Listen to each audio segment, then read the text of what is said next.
Hello everyone. In this video, we'll be talking about marble diagrams. So, what are marble diagrams? Marble diagram is a way to represent the flow of data when we are using RxJS. What do we mean by flow of data? So, in this given diagram on the official documentation, we are trying to use an operator for example, which is multiply by 10. It's an imaginary operator. So what this operator does is, given the input, it would just multiply that with 10.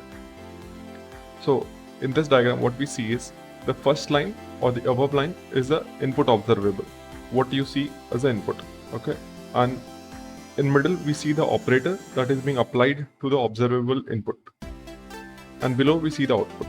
Let's try to deep dive into it and how does it work. So over here, as you can see, 4 is the input.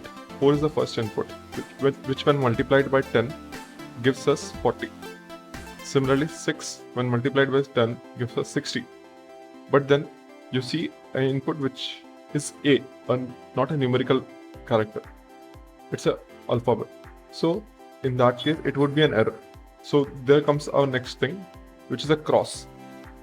Cross represents the error which is being emitted by the observable. Okay, and then we get the value 8.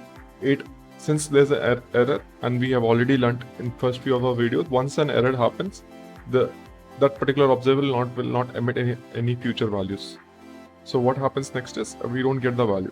But let's say there's no error. So what would happen is 8, and then observable is completed. So this particular line represents that it is completed. So yeah, that is pretty much about the documentation explanation. Let's see few websites using which we can understand or play through this marble diagram. I have figured out 2 of them. One is thinkrx.io.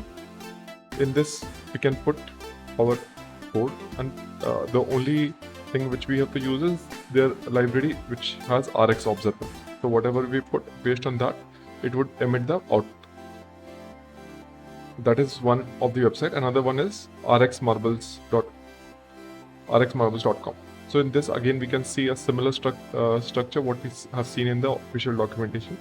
Over here, I'm trying to use the minimum operator, and the only disadvantage which I've seen for this website is that it doesn't allow custom code.